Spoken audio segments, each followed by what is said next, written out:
Can we settle down? All right. So, good evening.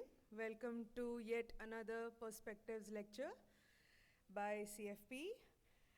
Today we have with us Kevin Lowe. You don't need an introduction. You already know him from the masterclass that happened yesterday. He's less interested in radical solutions and more concerned about relevant questions. It's great to have you here with us today. So without further ado, I'll welcome you. Can we have a round of applause?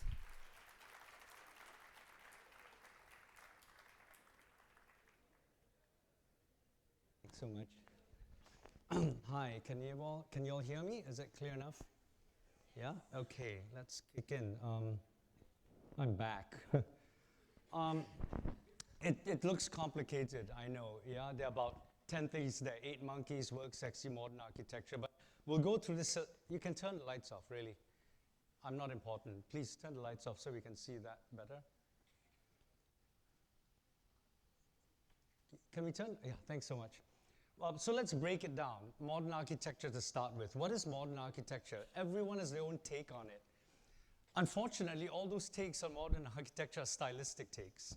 So it depends on who looks at what style. It started earlier or later, right? But in order to understand what modern architecture is, we need to tear down some paradigms. And one of them, the most important one, is the one of language and interpretation. We all think we know what the word value is.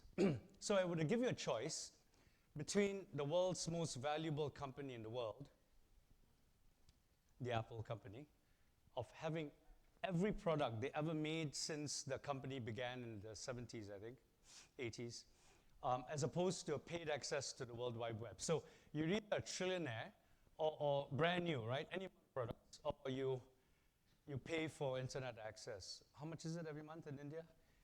Whatever, you're paying for it. What choice would you make? Would you pick that or would you pick that? It's a brain-dead question, isn't it? You can't even operate any of these devices without that. You would rather pay money for something than to be a trillionaire because it doesn't make sense otherwise. And yet, we know, I mean, we understand that's way more valuable than that, and yet we know exactly who the purveyor of that is. Steve Jobs, who's now deceased, but someone who made money, stuff, and a name for himself. And the guy who actually basically gave the World Wide Web to the world for free, he chose not to patent it. It would have been a difficult process, but he chose not to patent it. He basically gave the invention of the World Wide Web to the world for free. Is there something going on wrong here? Is it all right? We don't really know what value is. We only understand what value is as defined by how much money, how much you can monetize something. Yeah. Another great, and it's got to do with form.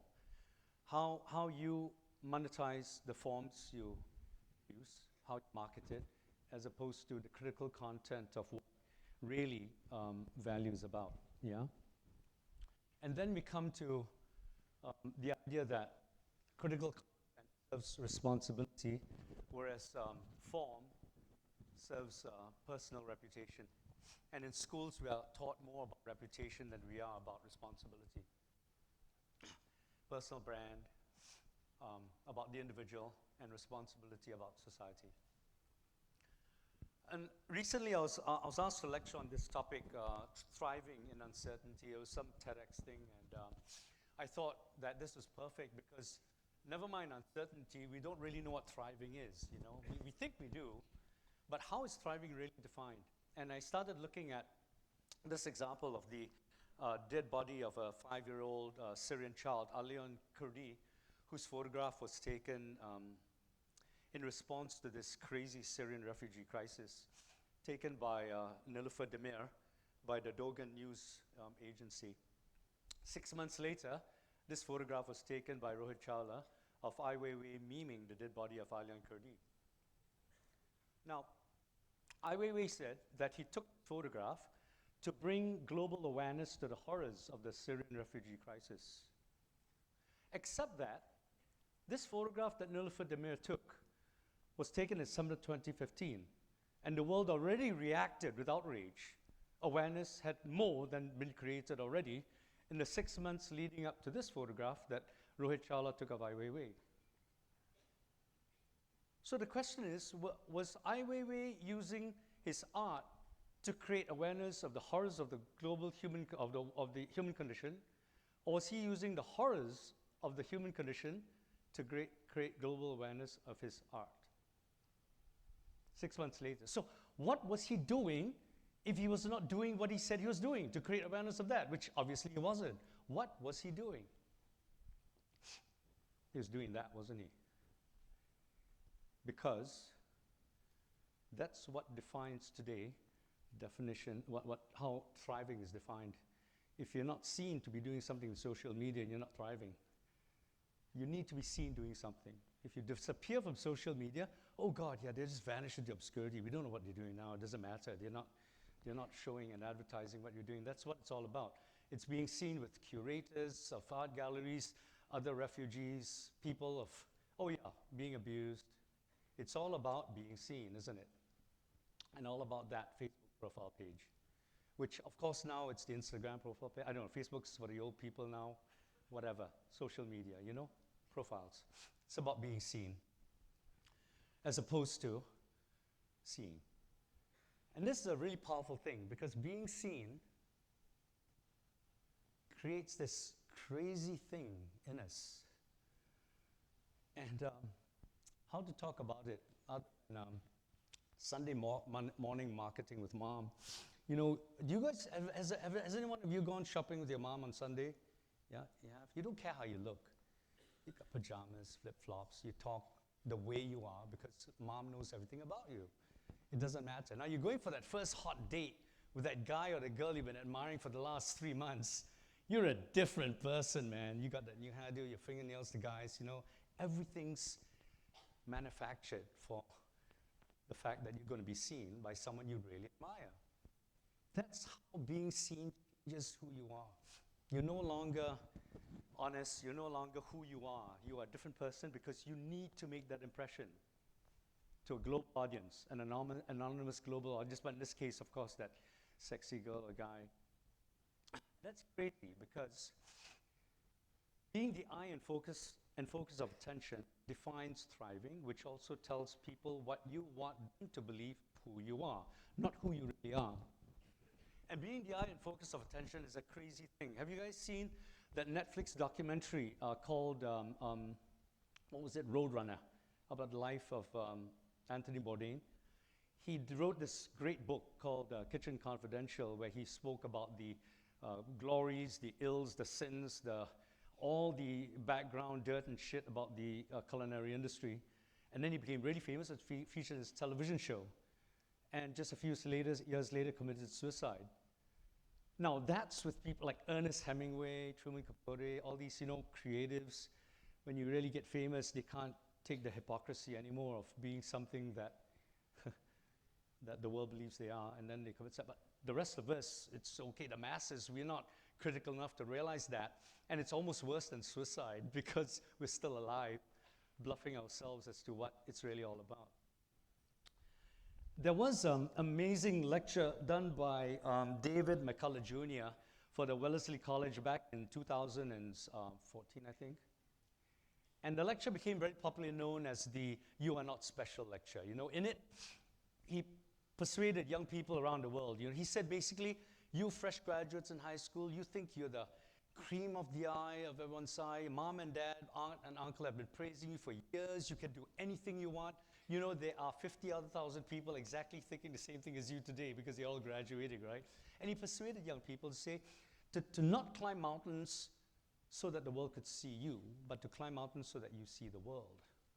Now, why is that important?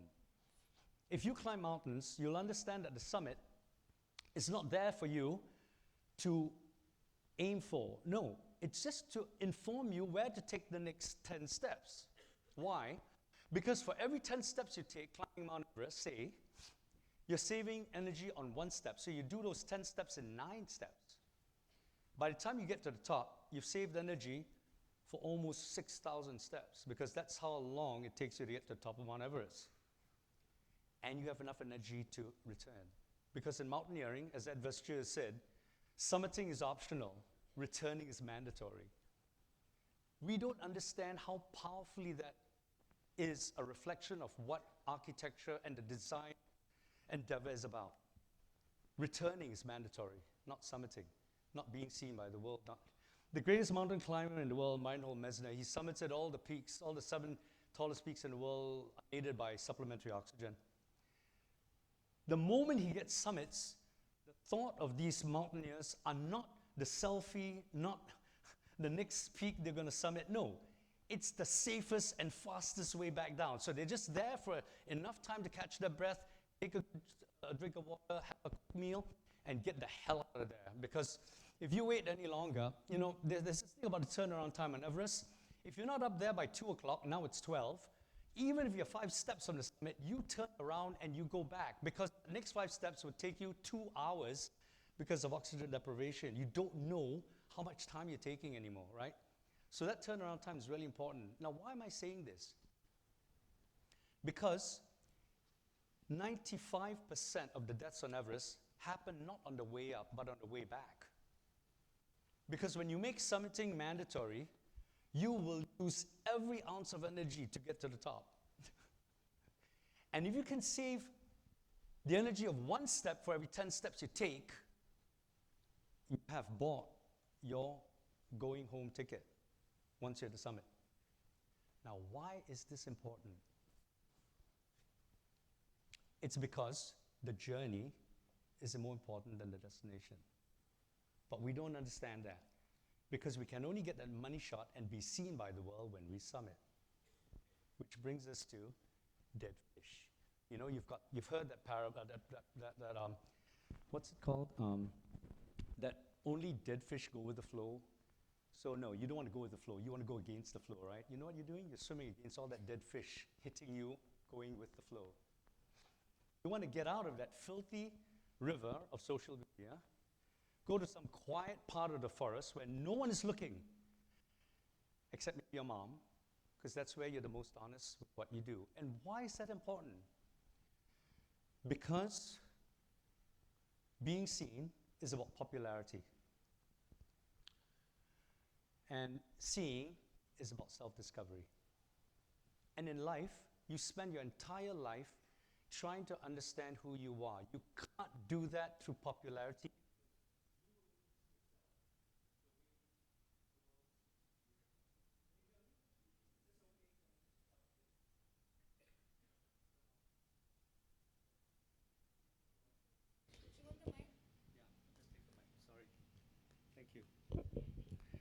Because you spend your whole life trying to understand who you are.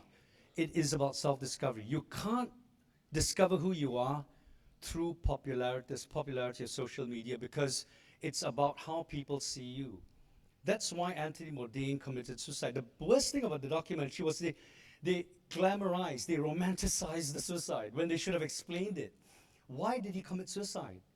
Because what the world saw of him was more important than how he saw himself.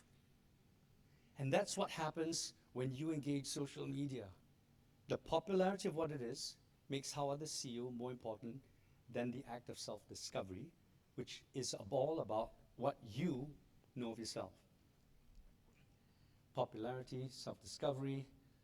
Once again, self-discovery is the only way you can serve society, whereas popularity is all about how you serve yourself. Reputation, responsibility, and how it boils down to education.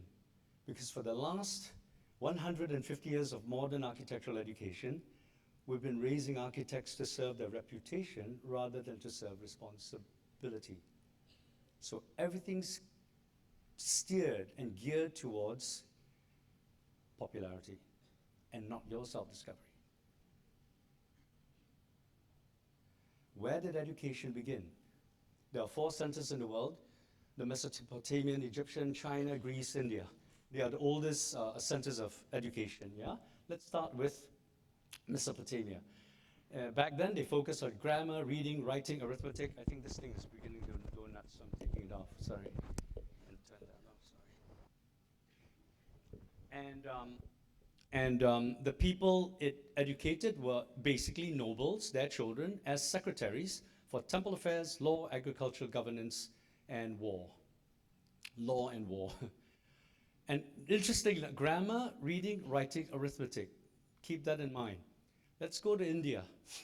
The Vedic, there was Vedic sort of thing under which was Upanishads, the Gurukula system, and reading, hearing, reflection, and the application of those. Upanishads, questions, reason and logic. The Gurukula system, scriptures, literature, medicine, mathematics, history, astrology, and it was about the nobles and the privilege, and having to do primarily with governance and war. There was also a Buddhist tradition, having to do the Theravada and the Mahayana traditions, liberation for self, liberation of all beings, liberation from self. Sounding a bit familiar, right? Self-discovery. China, reading, writing, literature, art, mathematics, calligraphy, music, dance, archery, chariot riding, basically war, you know, law and war against governance, nobles, aristocrats, politics. A lot of commonalities. Let's look at Greece. It was Hellenistic, it really reached its height, the Hellenistic period, about literacy, which had to do with the paideia, having to do with something that we now call the liberal arts. And it was open to all model citizens, or those who aspired to becoming model citizens of the polis, or the state, and really open to anyone. It's the only education system, really, that was open to anyone and not just limited to the nobles and the privileged.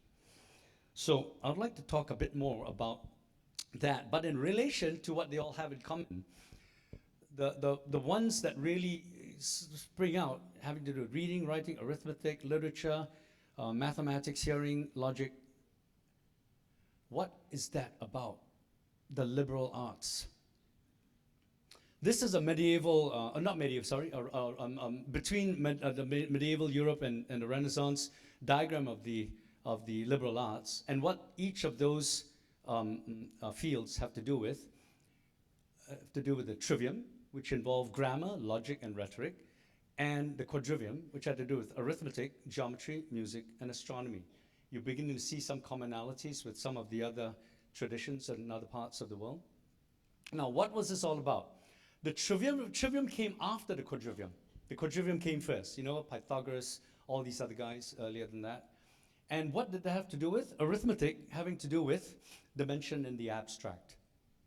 Geometry having to do with dimension in space. Music having to do with dimension in time. Astronomy, dimension in space and time. The trivium, which came after, had to do with trying to explain this, having to do with grammar, which are the structure and semantics, the meaning of language, logic, the relevance and congruity of meaning itself, and rhetoric, the articulation of relevance. Now, why is this important? Why is the liberal arts, the paideia, the ancient Greek paideia, why is this so important? It's because where we see each of these as serving work.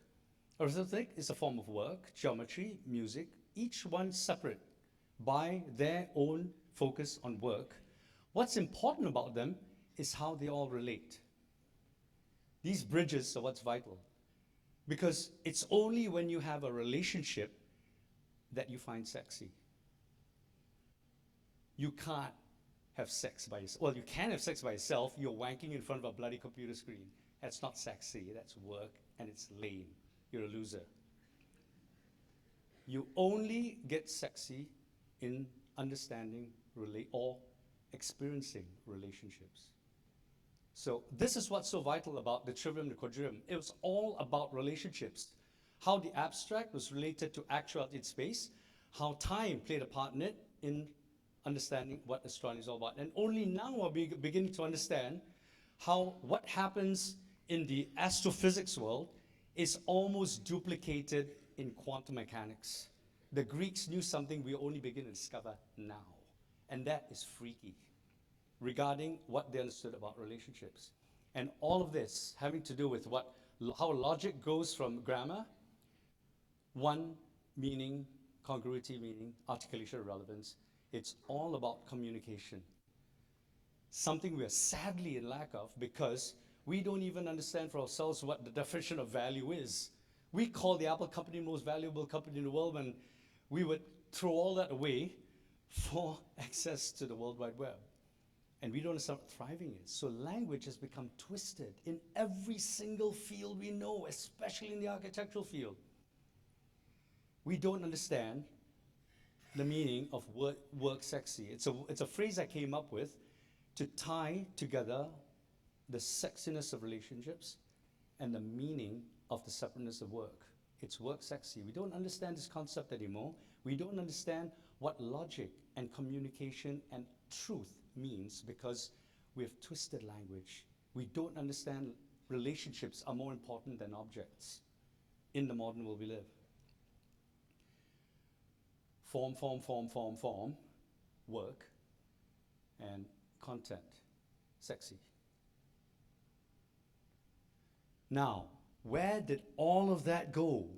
Where did the Greek liberal art, the paideia, where did that go in the preceding, in the later years? Let's move on to the Renaissance. Between then and the Renaissance, many changes happened.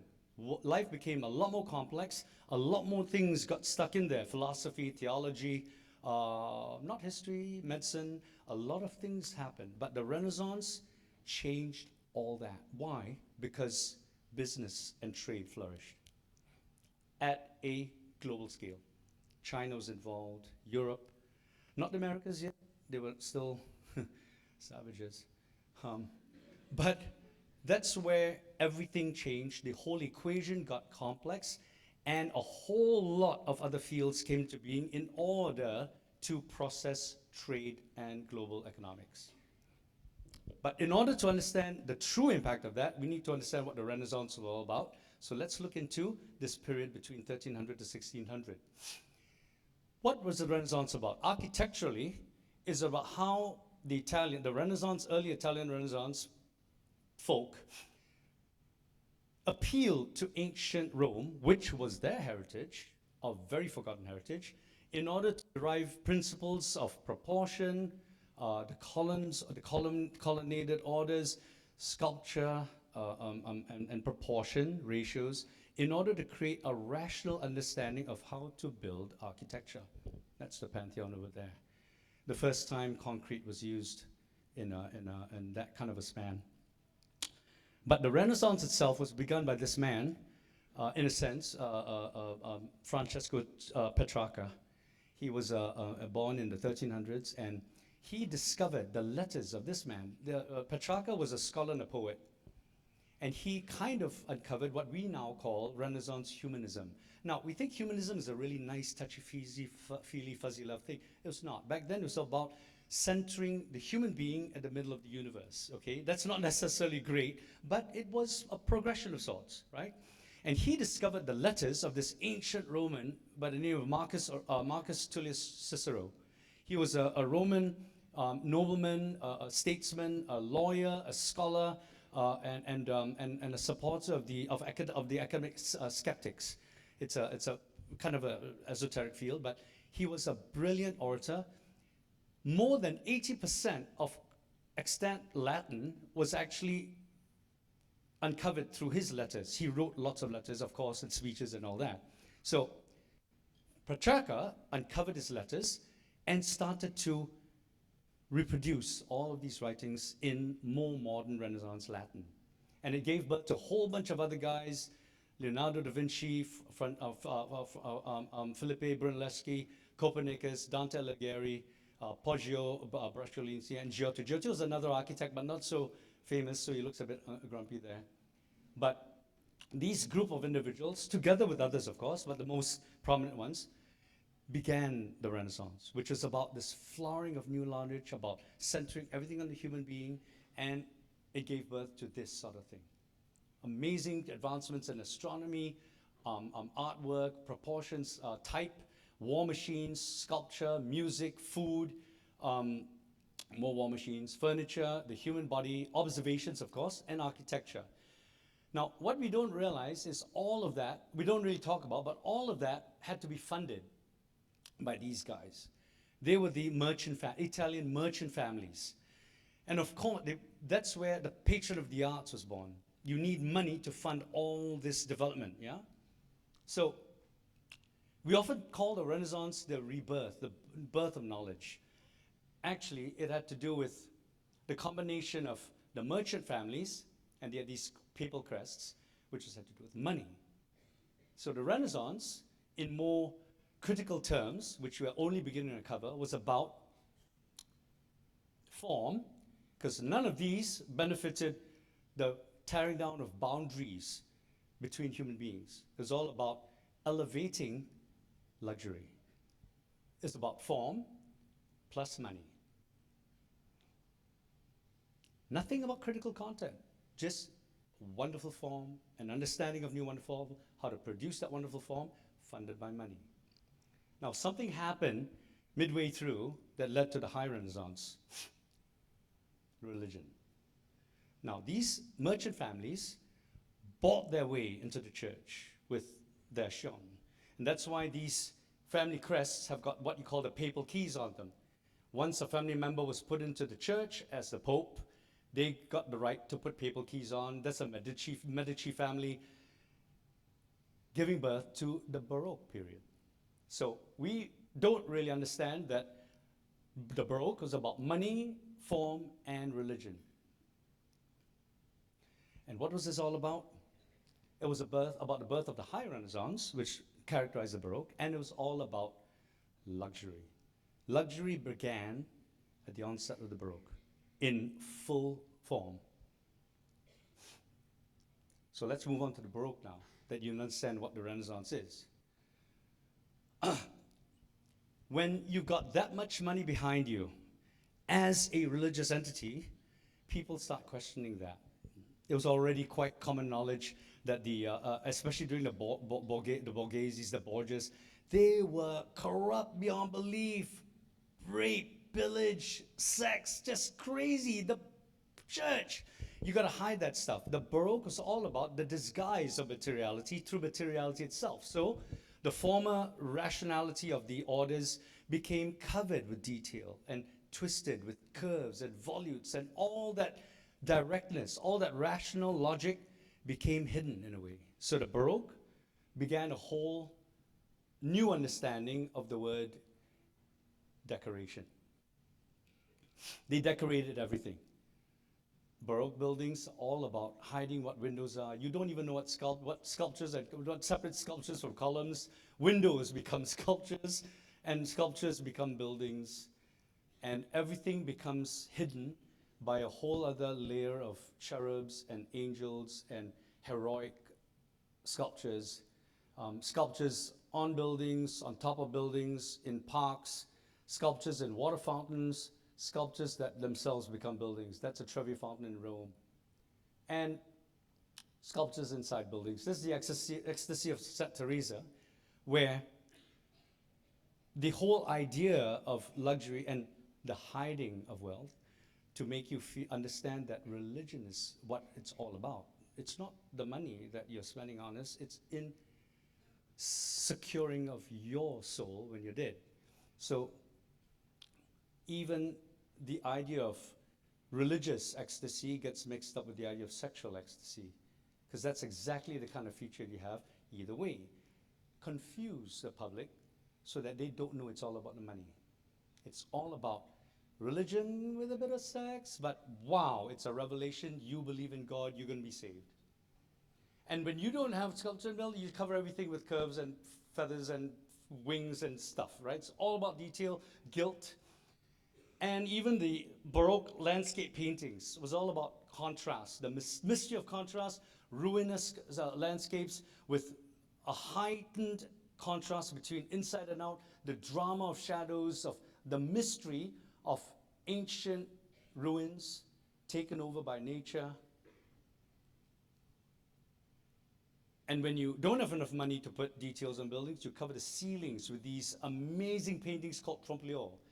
You cover it also, you don't even see the material anymore. You just see how the heavens and earth were made. You see really about, you see a painting about, which is a Baroque landscape painting with contrast and skies. You don't understand what material anymore. It's about the dematerialization of material through material itself. And all came to a height in this building, St. Peter's Basilica in Rome, this plasticization of form. This is the baldacchino, which is what the Pope sits under to administer a Mass.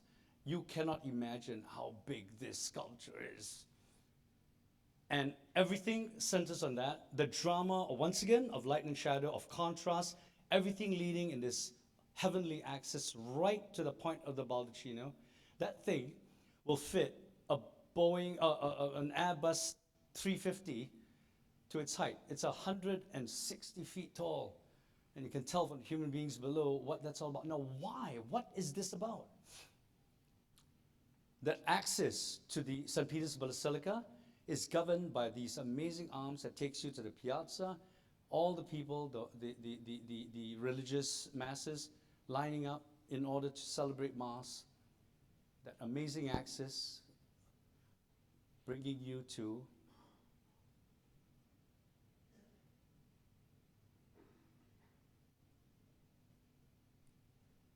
for one thing only. The most powerful person that will change your life and save your soul. So, St. Peter's Basilica, an axis that doesn't care about anything else around it, because anywhere else you look at that church, everything is a bit twisted. The dome isn't where it's supposed to be. The arms look a bit, everything's a bit weird until you slowly get closer and closer and closer to the money shot. None of that's important. That is the only thing that matters with the progression and what the church wanted you as a worshiper to see. Is this going to look familiar to you? What else does that today?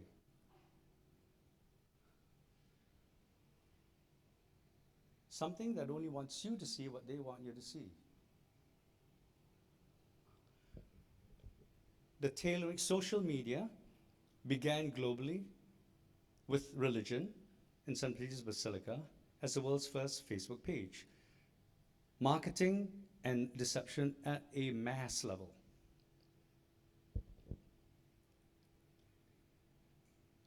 Never mind what you are about in reality, that's all that we want you to see. There's a tailoring of an image. Now, if religion served as a birthplace for social media, in the secular world, that got translated to Versailles in France. Fashion, which was the birth child of King Louis XIV, the Sun King,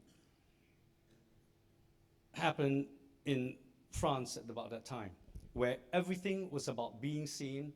Fashion, the way you embroidered yourself, the way you met people of other cultures. Now, you look at this Asian face, it did happen. There was a lot of stuff happening between the different countries. And what's more important than creating an image that you want people to believe?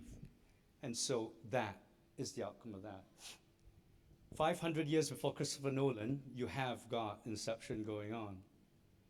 What is this about? About creating an image at a massive social scale that you would be sucked into, and to believe the might, to believe what the purveyors want you to believe. That's where modern architecture began. Now, why?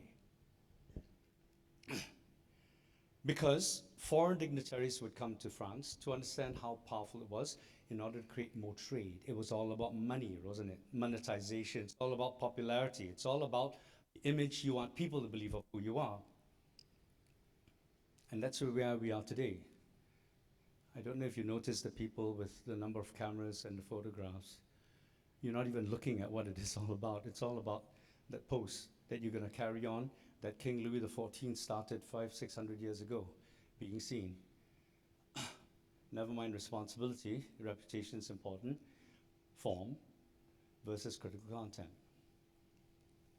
Today, if we look at all the fields of study going all the way down, and all of those that can be related originally to the liberal arts, the paideia, only that exists in blue. Everything in red is a new field of study that has to do with the complexity of life and the monetization of that complexity. Whether it's economics, whether it's political science, whether it's business administration, computer science, architecture, it's all about the monetization of your personal reputation. Nothing to do with responsibility. The blue, marginally with responsibility. But let's look at architecture and related services. 9,296 out of a total of about 800,000.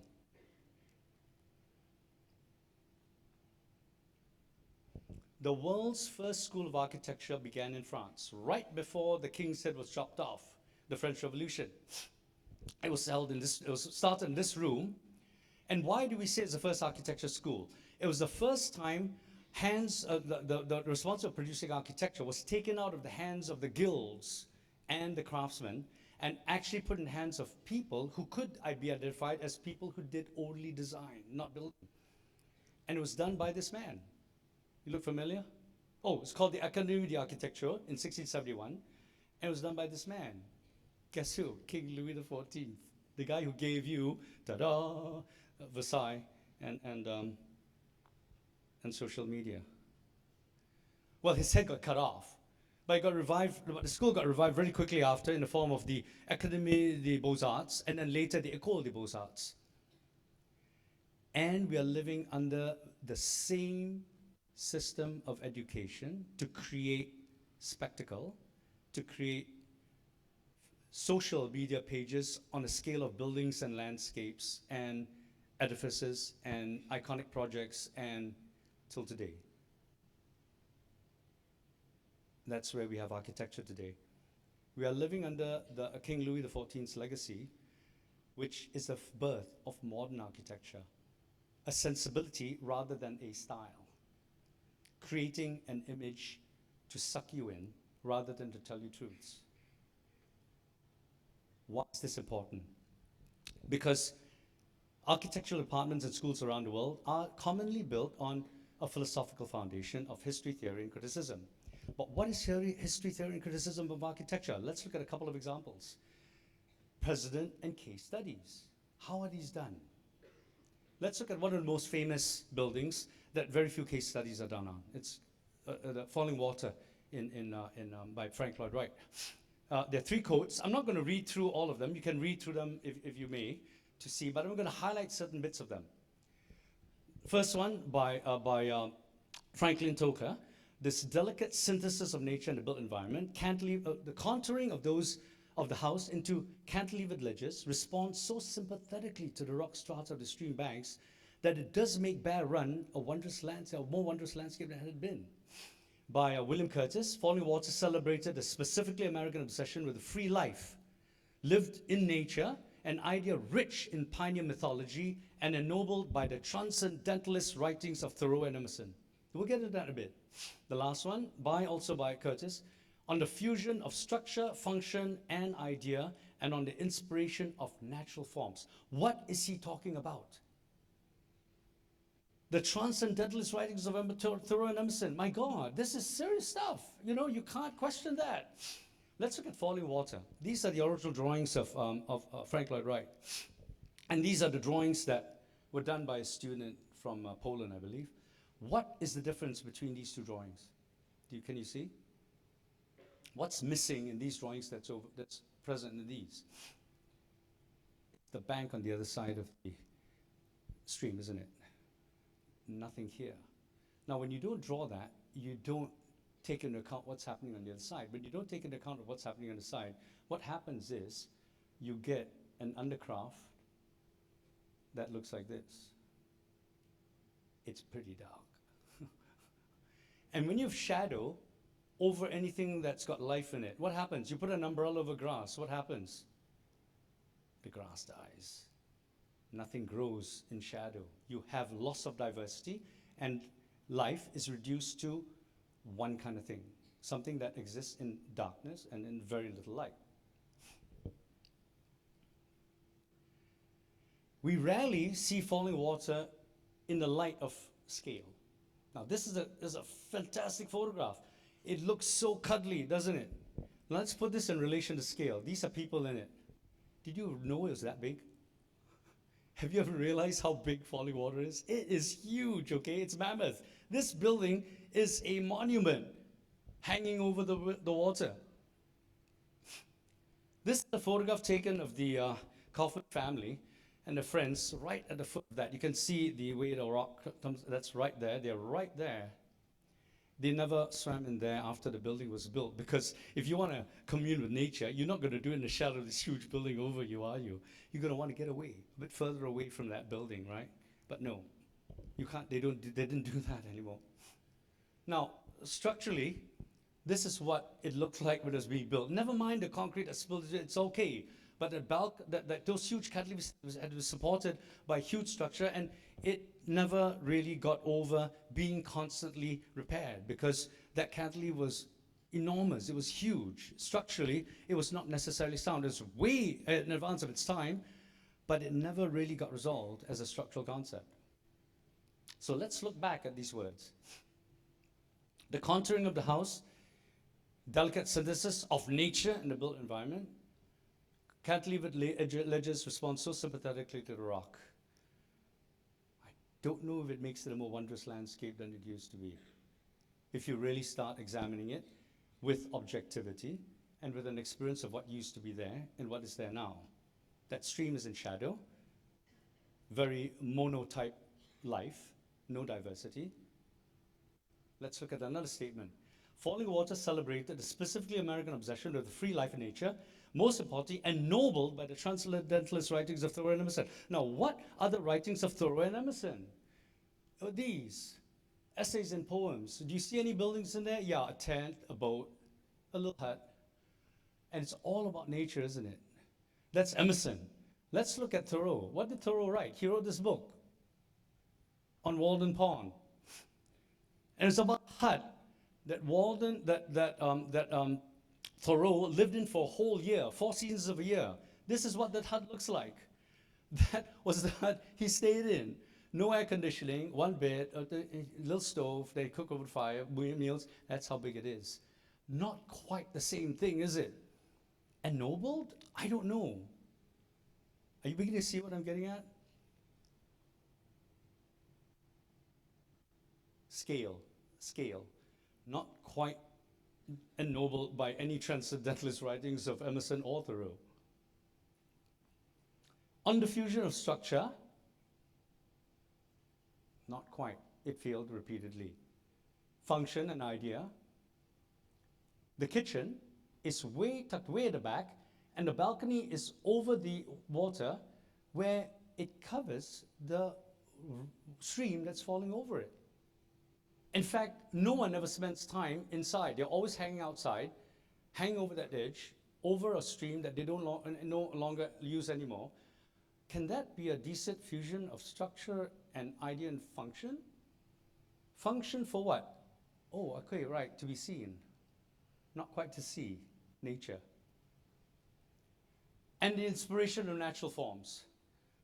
Inspiration of natural forms? I don't know. The inspiration was one that's figurative and formal rather than actually of utility, yes? So what does that all mean? That all means that the hovering horizontals that William Curtis says should not be talked about, that makes that fall into the sort of facile stylistic categorization warned against earlier in this book, is exactly the same mistake Curtis made in writing so positively about falling water. Are you beginning to see the hypocrisy? But we don't do this because we don't criticize what people write about the buildings we have grown to love based on what they write. We don't critique properly what the history, theory, criticism of architecture is about. We just suck it all up because we don't want to think for ourselves. We follow. As social media tells us, that's all about form, how beautiful things are, and with complete neglect of any ounce of content that it's supposed to be. It began to make me realize that it should not be called the history and theory criticism departments. Around the world, they're all about history, theory, and praise. No HTC department in the world criticizes with depth and honesty and integrity. It's all about praise. How can we have schools all around the world doing the same thing? It's all about the form of that praise. Nothing to do with critical content and praise, which would be at least something. It's HTF's departments. Let's look at Lou Khan's amazing Shuri Bangla Naga in Bangladesh. an iconic building. Now, what is it all about? Now, we could criticize it. Oh, it's just heavy. It's got air conditioning. That's not good. And no, let's not fool around with petty criticisms. Let's get into deep philosophical stuff, right? Let's look at this. That's the plan of it with the main assembly hall. This is a section of it. Now you look at this entrance right here, and the bridge takes you to the entrance. What is that all about? That's about the prayer hall, the mosque, being placed over the main entrance to the building. It's right there. That mosque is placed over the main entrance. Why? Because Khan wanted anyone serving for the government to be held under responsibility of God. Noble, yes? Or is it? And then you walk the main entrance, you walk under the mosque, you feel the weight of responsibility because that's what God wants of you, and then you serve responsibly in the assembly hall. And then you turn around and go back the same way you came in. Single-ended kind of, but still. Now what if that mosque had been placed, instead of a mosque over the entrance, the library had been placed there. So you walk underneath the weight and the burden of knowledge, wisdom, to help you guide your right decisions symbolically. You enter in the main hall with that responsibility, you serve, you go out the opposite side underneath the mosque. Why? Because that mosque connects you to the plaza, which also opens you to the north, which is where everyone hangs out. And those people in the fields, every weekend, are allowed to enter the mosque to watch over the assembly. So religion isn't there to justify you or to give you legitimacy. Knowledge is. Because almost everyone who's been put in a position of religious power has abused it. Go to the Catholic Church if you don't believe me. From the time of the popes of the Baroque period. Knowledge. Religion is only there to sandwich servitude with knowledge. How amazing would that have been? Do you know where the library is in this building? That's where the library is. That's the archive. No daylight. But it's okay, it's an archive. You're not going to go there. That's what the library is. Not a hell of a lot of daylight. In the library by Lucan. Why have not we been told this in school? No, we don't want to hear that stuff. That's criticism. We were a history theory informed department. We don't want to criticize. That's the problem. Form has taken precedence over critical content because we choose not to question it, and we don't understand what it can mean. Now, a modern example, just so that we cover bases. The great architect for Lord Foster, yeah, Millennium Footbridge, London. Do you know of this project? That's what it is. It's an amazing bridge that kind of connects visually the axis between St. Paul Cathedrals to the north, right down to the plaza right in front of the great turbine building, which serves as the, what is this now? The Tate Gallery, the Tate Modern. And so this performed a very important urban function. But what is this about the Millennium Footbridge? 1 week after it opened, it was swaying so violently, people falling over, some people getting hurt, and it performed. You know this little thing out here? You see this little patch? Something badly happened that they didn't anticipate, and they had to perform rectifications on it. Now, what is this all about? It's something called harmonic resonance. In World War I, they had wooden bridges, right? And so all these soldiers were marching left, right, platoon of 150 over the wooden bridge. After a while, the whole wooden bridge will collapse. Why? Because left, right, everyone's putting the same right foot on the bridge. At the same time, they then go to the left foot. After a while, enough feet move to the left and down to the point where the right foot takes over. The whole bridge starts doing that, and it collapses because it's made of wood. That's called harmonic resonance. That's why in World War I they discovered we can't do that, man. You get to a bridge, the commanding officers break ranks, and then they all shuffle around, you know, and they walk on a bridge and nothing collapses. You know, they broke rank. They didn't march left and right and left, right. Now with this bridge, on opening day, the first week, there were thousands of people walking on it. Even though they weren't marching, when you got 10 times the amount of a platoon, there will be enough people walking with their left foot and down before they walk with the right. The bridge starts swaying. It didn't collapse, but people were falling over because it's going crazy. So they rectified it because of £5 million. Not a problem. They put in these patches. So what are these patches all about? They're about liquid dampers to prevent the left-right motion, to absorb the left-right motion, and harmonic mass dampers to prevent the up and down motion, together with diagonal bracing. So the problem was solved. It stopped resonating harmonically. No one fell down anymore. The bridge stopped moving around. And yet, something's still wrong with this bridge. Have any of you visited it? Do you see what I see? Okay, I'm going to show you a few photoshopped images now of before and after, okay? Before, after. Before, after. Before, after. Before. You see a lot more of the city, don't you? Before, after, before, and after. Now, what is this about? Why am I showing these images? Like, yeah, right, you're so great. Now, what it's all about is that Foster and partners did not want this as a technological representation of a bridge. That's old technology. We can't have it look like that. We can't have it look like that. That's nasty. Why? Because the bridge will look like that. It looks like a tower bridge. That's like period architecture. We want it modern. So they wanted to get rid of that vertical stuff. They wanted it to be so slender it disappeared, because a footbridge is all about looking at a city through the bridge. Is it?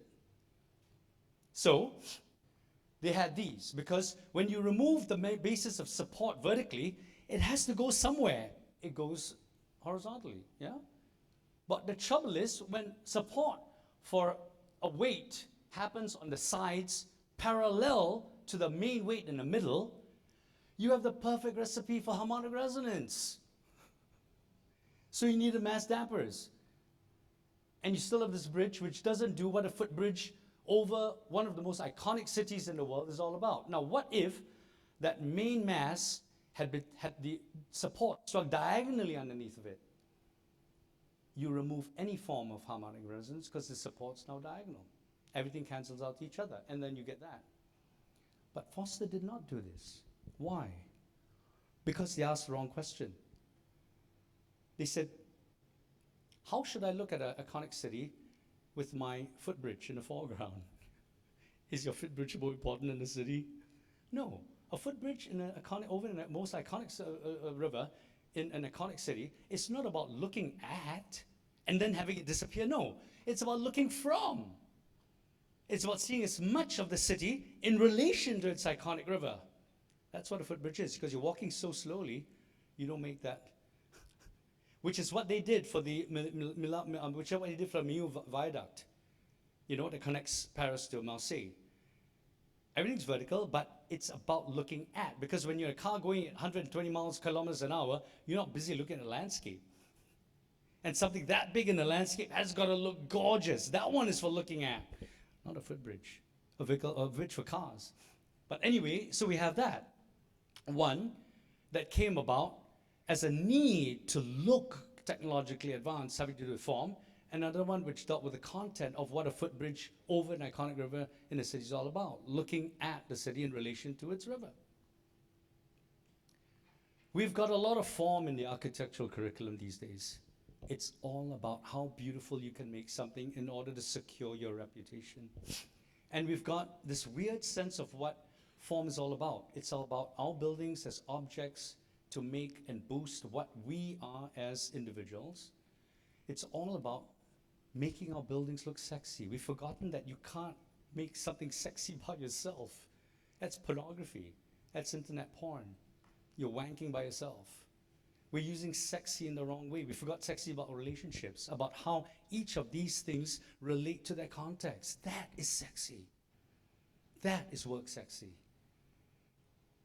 So it's about bringing Worksexy back in the architectural curriculum, about focusing on the relationships that actually are the basis for the sexiest things in the world, which are about form and content. It can't be about one or the other. You can't have architecture without form. But we are hardwired to love beauty anyway. Why are we obsessing over it? It's time to focus on relationships, isn't it? Because we can't run away from beauty even if we tried. Which is what this is all about.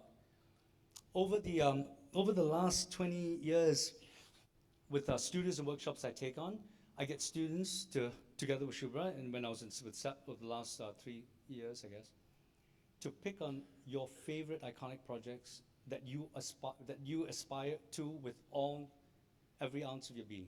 And these are lists of some of the projects that we have critiqued in a truly critical manner, not in a way of just mere praise.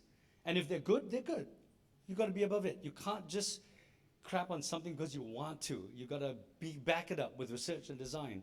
And then more recently, we did a year ago, I think we did your university right here. We even critiqued this hall, which is one of the best parts of the campus, except it's too far away from, because it's only made for you guys, you know. But can't you share to create better relationships with other guys on the campus? Basically, that's it. I'm not going to go on. Thank you very much. I hope you understood where I'm coming from and what sexy is all about, what Worksexy really is. Now, the parable of 8 monkeys, I guess I should end on that note because it's in the title. You know, the 8 monkeys in a room, right? And the room has got a ladder in the middle of it, a steel ladder, in the middle of the room with a comb of bananas hanging right, right? And the whole ladder and the floor of that room is electrified. And there's someone controlling a button. The moment one monkey starts running up that ladder to grab, after a while they get hungry, right? Everything's electrocuted. Everyone gets shocked. All the monkeys get shocked. After a while, any monkeys that are going to try to get up to the bananas, the other monkeys will tear it down because they know what's coming next, right? So you take one monkey out of that room and you bring a new monkey in. That new monkey doesn't know what's going on. After a while, it's going to get hungry. It's going to scamper up that ladder. The other apes will tear it down and tear it apart. You don't do that. It tries it again, bam, it's gone before it even reaches the second rung. You keep that new monkey in there. You take another old monkey out. You put a new monkey in, same thing happens. After a while, you have a room of 8 completely new monkeys that are all tearing each other down, not knowing why. We're living in this world architecturally today because we've been living under the paradigm of the 8 monkeys. We don't know what came before. We don't know how education started. We don't know what language is for. We don't know what grammar, logic, and rhetoric is all about. We don't understand the relationship between dimension in abstract, dimension, space, dimension in time, dimension in space and time. What are these amazing relationships that we can apply in relating our buildings to their contexts? How do you bring sexy back into your architectural lives? And that's it. Thank you very much. I hope you got what I'm trying to say. And if you have questions or if you want to go for dinner, thank you very much.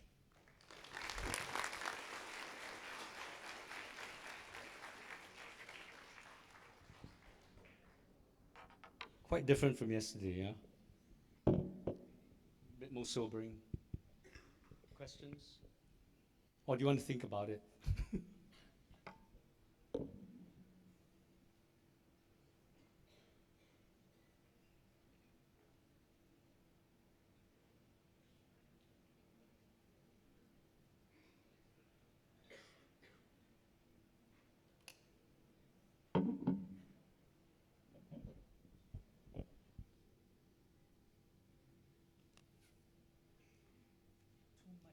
Too much to absorb. It's pretty heavy shit.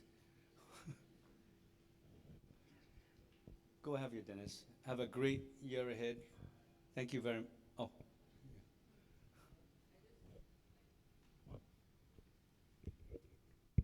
Oh, hi. So I think this also continues from the last time when you gave certain similar kind of presentation back in here. And what I have realized based on this is in continuation of content and relationship, one more aspect which I have realized is the aspect of time in which it was built and the aspect of time in which the relationship began to happen with the context as well. And if you also try to see that, then it adds to the layers. You're absolutely right. Thanks for bringing it up. Time is a vital aspect of context. You do some things in the morning you'll never do in the afternoon and at night.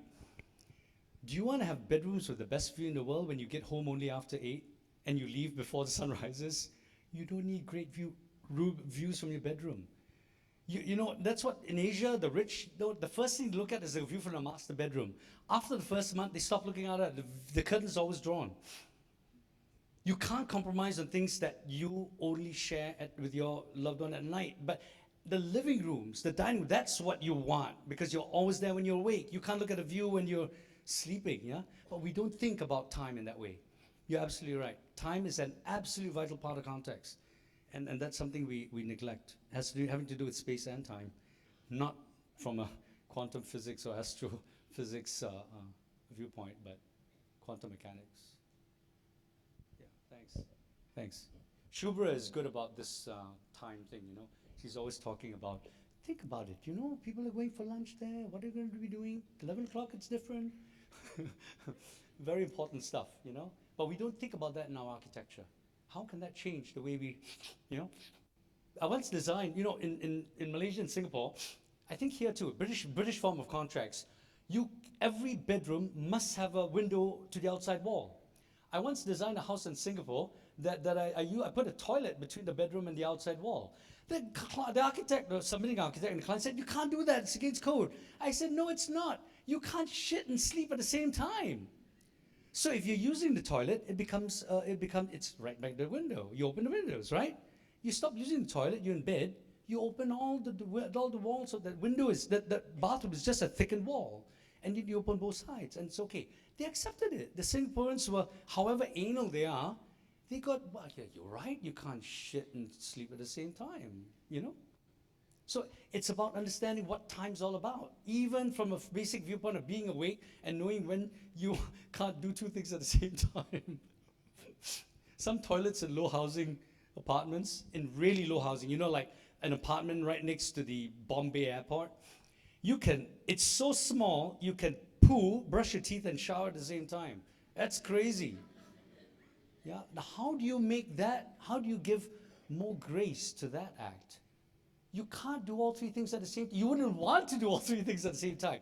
Maybe the basic could be taken outside, giving more room for those things that you need privacy for. So time is really important. Thank you. Sorry, I think I've made a short story long. All good? Yeah. Can you hear me? Is this on? Okay. You good? Closer. Yeah. So, like, it might sound vague, but I have this question that in order to criticize something, do you think that some level of acceptance or understanding of the situation in a lot of depth is required? Because I'm not sure at what point in time do we shift to criticizing something, and while we are studying it, like the amount of time that we spend in studying and then reaching to criticism, like if you can shed some light on that. It takes time, a lot of effort to actually study something thoroughly.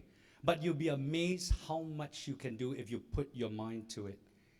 A lot of it has to do with very thorough research and documentation. If you're not comfortable with research and documentation, beef it up.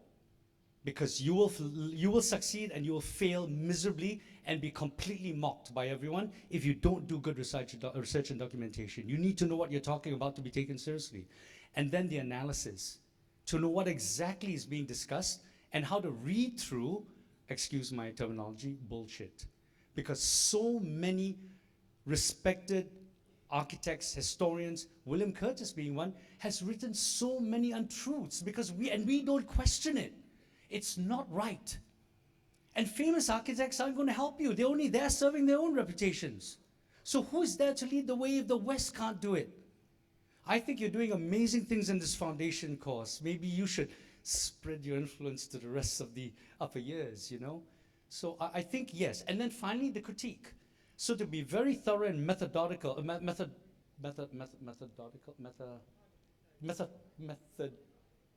whatever, I'm a bit tired. I've been walking the old city all morning.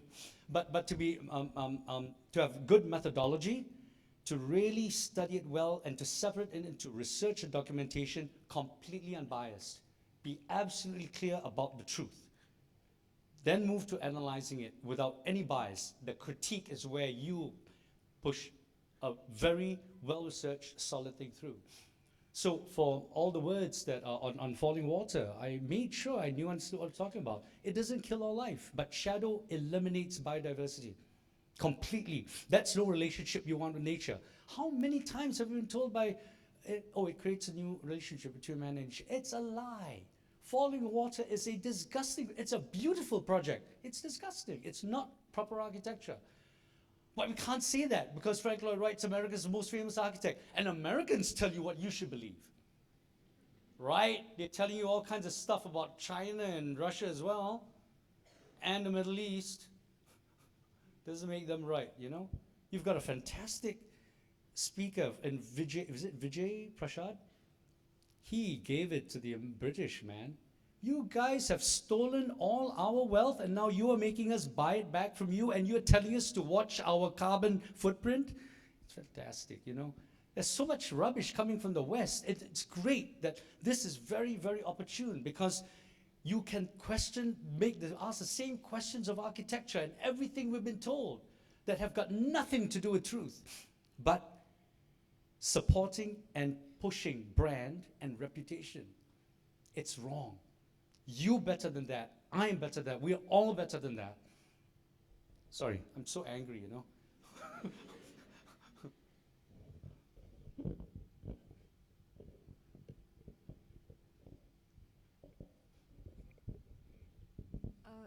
Is this on?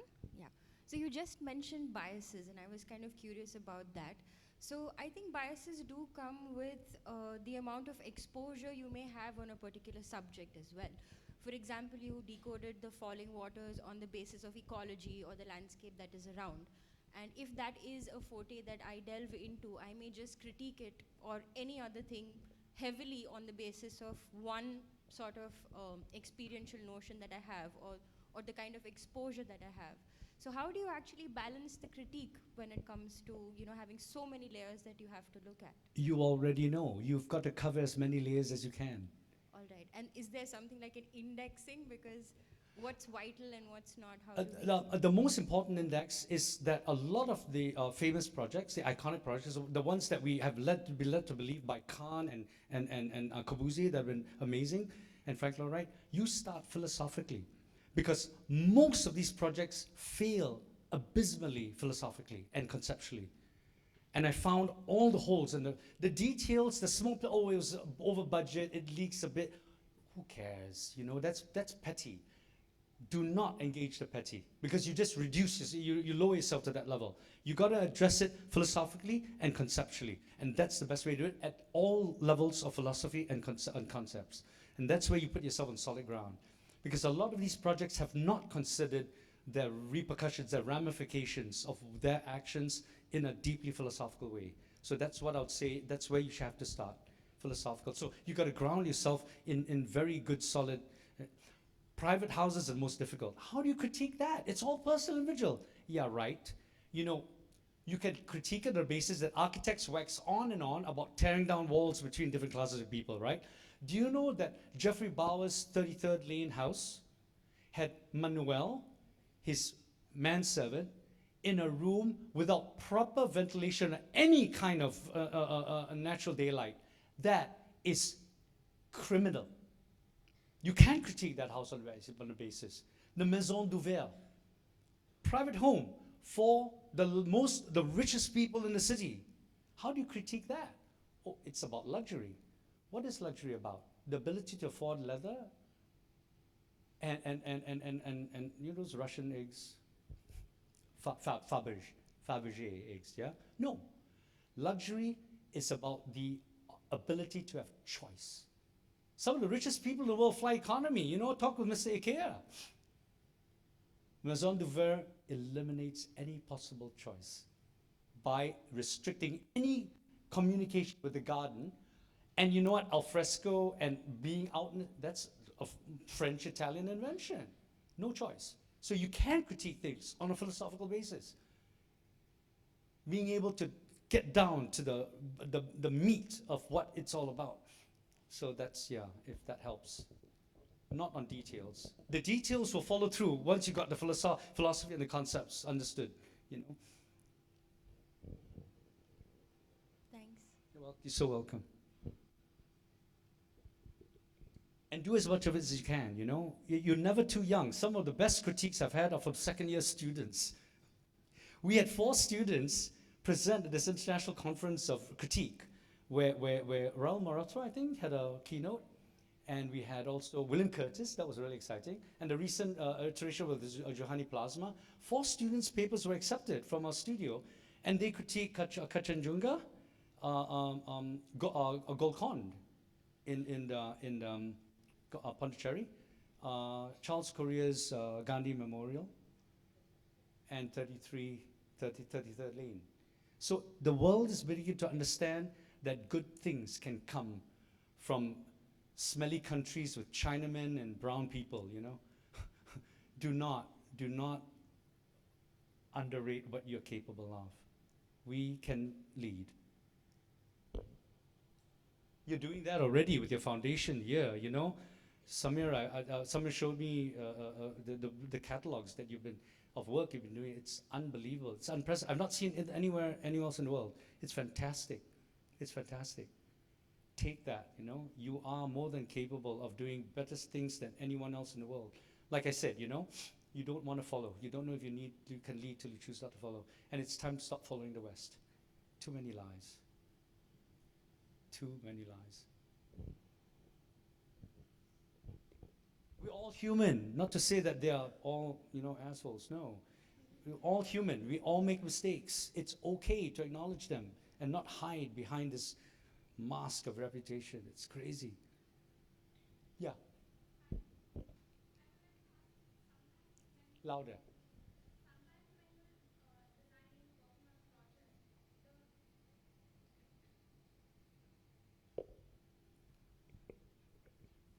Yeah, can you hear me? Yeah, very well. Okay. So sometimes while working on a project, there can be times when you have to compromise to match requirements. So do you feel that in any of your projects in the past, you had to unwillingly give more importance to form over content? I must say I'm very lucky. Maybe because I have a little bit of the gift of the gap. I'm able to tell clients, look, you know, this project is as much an architectural project as is one of education. I want you to save money not in the building of your project, but in the maintenance of it, because most of money gets wasted in the maintenance of it. It's annual running costs. If you can naturally not naturally ventilated, but naturally cross-ventilated, passively cross-ventilated for 6 months out of a year, you've saved energy of air conditioning for 6 months. And who can argue with that? I try to talk with clients with reason, having nothing to do with, oh, you got to have that cantilever. It's so beautiful. You got to paint your building with this color because it's sexy. You want to contrast the jagged shades of that elevation with the, see, that's all. You can't. You like pink, I like purple. Who's right and who's wrong? Who cares? Clients don't give a shit what you want to do as an artist. They want to know, am I saving money? Is it easy to maintain? These are the important things that I try to reduce my arguments to in order to win the battles that need to be won. So I don't design very pretty buildings.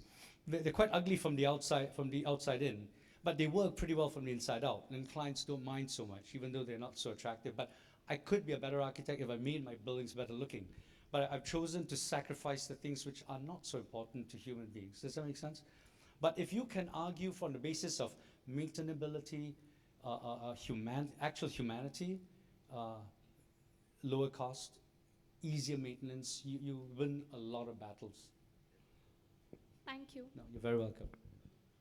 Yeah. Mic coming. Maybe this one first? Oh. Underneath. Yeah.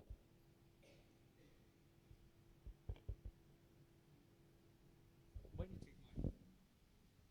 Can you hear me? Oh, yeah, I can hear you. I can. Do you think or would you agree that criticism is subjective? It can be completely objective if you research and document it very thoroughly and absolutely honestly. Of course critique should be objective. It cannot be subjective. If it's subjective, it's an opinion. But proper critique is an exposition of relationships. It's not good to put that on the West because that's the hottest time of the day. Bedrooms shouldn't be in the West because you sleep in them at night. It's okay to put a stairway on the West because you use the stair intermittently. You don't stay there or you don't sleep there. You don't even poo in the stair. So that can be in the West. It stays hot. It insulates the rest of the house. These are objective points. It's about the relationship between use and heat and sun. Don't ever discuss opinions in a critique. You'll be shut down. Opinions mean nothing. I don't care about your opinion any more than I give a poo about my opinion. It's just an opinion. It's a viewpoint. And you know what? That's your viewpoint. This is my viewpoint. Who's right and who's wrong? This is another viewpoint. You can't make headway with viewpoints. They're silly. Opinions are stupid. It's only when you examine viewpoints and know what they're all about before you relate all the viewpoints to understand what truth is. And then suddenly there's another truth when you start using a particular viewpoint.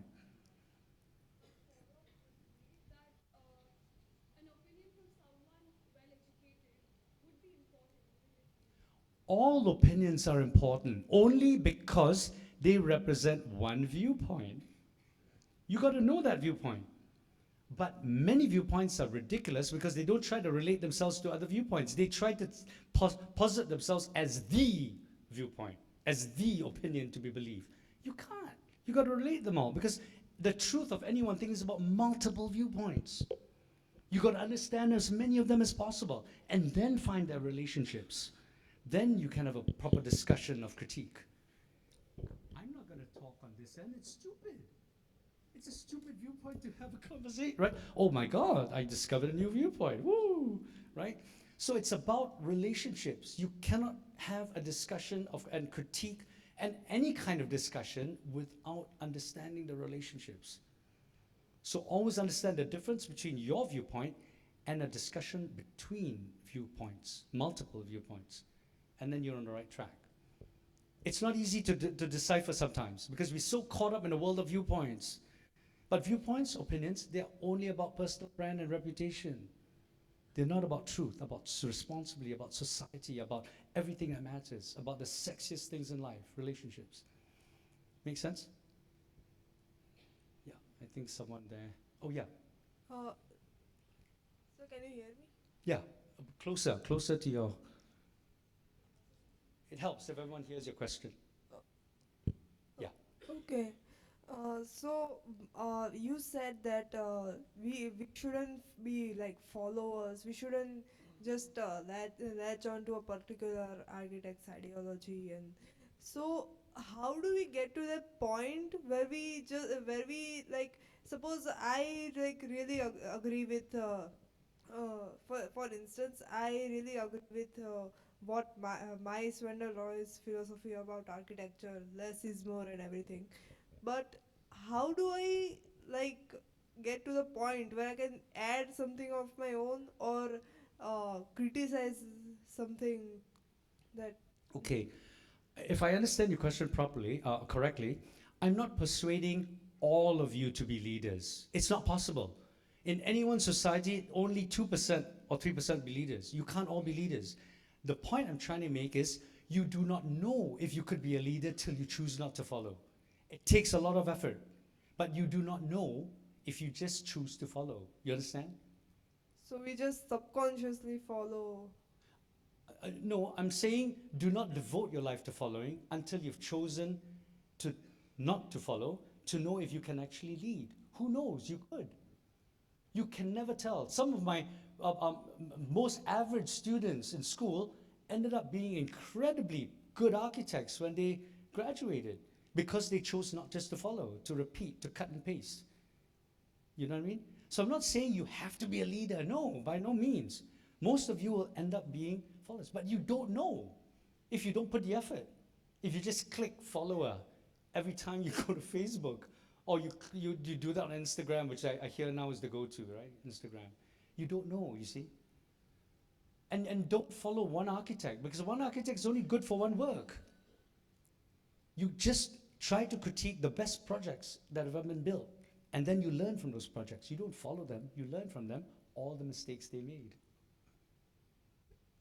By one architect, I actually mean like the ideology of one particular architect, or more than one architects that have something similar to say, like have something similar to say. For instance, you, w- I, for instance, I hate like Zaha Hadid. Just Okay, exemplifying. I'm I not understand. saying. I'm not going to shit on you, don't worry. So, for instance, I like dislike everything that Zaha did is worked, and everything she stands for in architecture. I dislike Corbusier, for instance. Okay. So something like that's opposite to his viewpoints that I want to follow. How do I realize that? Oh, this is also very flawed and. Study Zaha Hadid's manifesto. Have you done that? No. Study each and every one of the buildings of hers that you admire. Have you done that? No. And not just say Zaha, anyone that you follow. Study them. Understand whether they engage true relationships. And if you haven't started, you don't know if you can even know how to study them. Learn how to study them. North, south, east, west. West is always the bad, evil light. Morning light is always good anywhere in the world. North, southern hemisphere. Northern hemisphere, north wind is cold. Southern aspects are good. Study manifestos. I studied William Curtis's manifesto on falling water. I found it to be a lie. Put effort to reading and understanding what is being written in context. You see a word, a name, Emerson, Thoreau. Go research them. What are they all about? Does it make reference to use them to support your manifesto on Frank Lloyd Wright? Maybe it doesn't. Put the effort. You are all capable of conducting the most incredible research and critiques if you make the effort. Not just to follow an architect because you like the work that's so sexy. It's not about big biceps and hairy chests anymore, you know? It's not about Deepika Padukone and how beautiful they are. No, you might not want to, after meeting them, you not want to have a conversation with them. They're boring. Beauty is not the final arbiter, you know? So a lot of us follow because we find things beautiful. We can't help it. We're hardwired. No, get to understand deep character. Make sense? Don't just follow blindly. And what you're doing is a lot of us are following blindly. We believe in their ideas. Are they really ideas? Maybe they're just methodologies, not true philosophies of design. What I found is 95% of famous architects in the world do not have philosophies of design. They have methodologies of production, of how to make their buildings look a certain way. So you've got architects that build only blobs. Zaha Hadid makes all these curves. Some make shards. You know, Daniel Libeskind, everything is dead and shard and broken and glassy, you know. No, these are stylistic methodologies. They are not about true philosophies of design. But in a way, they are very clever to do that, aren't they? They are very good at marketing. They are very good at the Facebook profile page. You all can be very good at Facebook profile page. Is that all you want to be? God, King Louis XIV, you want to behave like a 500-year-old man? I don't think so. Yeah. Do you still criticize your work like after you've designed or made it? I do it when I'm designing. I do it all the time. I can't help it. I don't like what I've done. You ask me what my favorite project is. It hasn't been done yet. I don't like any of the ones I've done before because I know all the faults. So I don't bother talking about my own work anymore. It's not good enough. If I talk about my work, one of two things happen, okay? You could either hate it, in which case we both wasted our time, or you could really like it, in which case you'll just cut and paste it, right? And you've wasted your time. It's silly. I don't like talking about my work anymore because it's not good enough. I like to talk about your creativity and what you can do for your creativity, not me. This is not about me, it's about you. You know what I'm saying? And we're living under another Western paradigm. Famous architects come here, they talk about their work. That's wrong. You don't do that in school. Maybe you do it at an architectural institute. That's okay. Everyone wants to hear about your bloody work anyway. Oh, wow, it's so good, you know? But no, you don't do that in school. I think that's wrong. We got to change that Western paradigm. Enough. Enough of Europe, enough of Japan. They're all hawking their wares. No, it's not about their creativity that you then follow, right? It's about your creativity. That's what a proper lecture on architecture should be about. Does that make sense? So I critique my work all the time. I've learned to do it, you know, and So how do you know when to stop criticizing it? Because afterwards you have to make it, right? you don't ever stop. You are making changes even as everything's constructed. It's about refinement. The best things in life. You know you're going to go out on that date, right? You've already got your outfit picked out. No, man, that toenail, damn, that fingernail, oh, that hair. Detail, okay? You treat your buildings the way you treat yourself. It's personal. If you don't, you know, a lot of people tell you, don't take it personally. Rubbish. If you're not taking things in life personally, you're not living a proper life. You're not living a life worth living, yeah? Take it personally. Get angry. Get passionate about what you believe. I think then you get a really good thing going. And if you're not, I'm not saying you have to, but if you want to live a life worth living, but if you're married and you've got children, you want to take care of them, hey, make compromises. Just don't lie about those compromises. A lot of times we don't want to work so hard, but we want to be called designers. Hey, hello, the two go together, you know? So just be honest about what you do, and then you won't deceive anyone.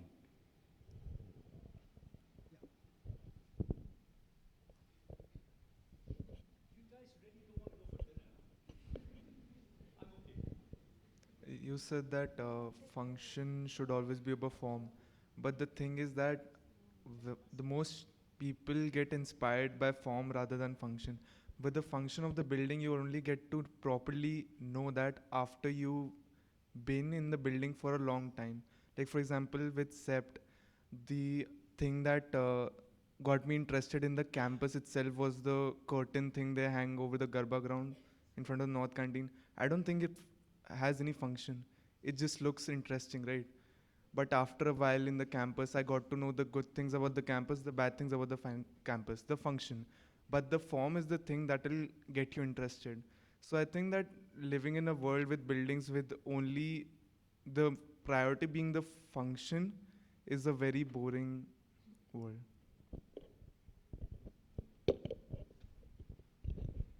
I'm not asking you to design ugly buildings. I'm just saying you don't have to obsess about beautiful buildings all the time. I'm saying give a little bit of that passion to content, critical content, you know? You can't design ugly things even if you wanted to. We're all hardwired to beauty. You need two things. You need beauty, you need form, and you need critical content. So don't get my message wrong. I'm not saying, oh, go out and marry a cow or elephant or a pig, you know? No. You get what I'm saying? Just don't obsess over it. Give a little heed for critical content, for relationships, because that's what's really sexy. Okay? Yeah.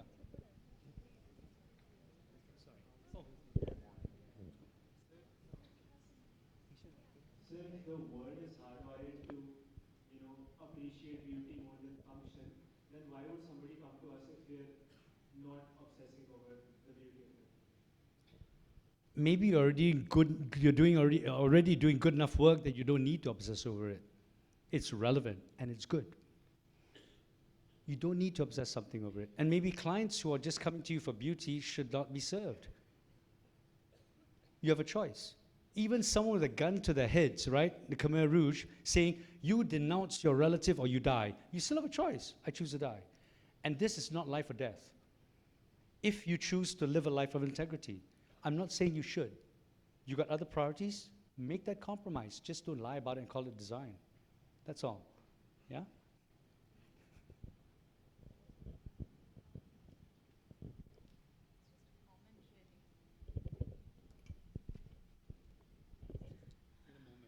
Sorry, I'll make it really short. It's just a comment because a lot of the times um, uh, this line of argument becomes about function and form in sort of opposition.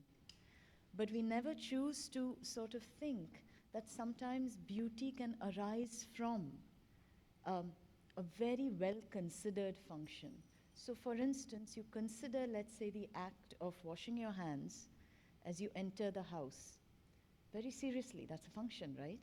But then you put in all your effort to make that moment beautiful. Beauty has grounded itself in function. Its reason for being is a very simple function. So they're not in opposition.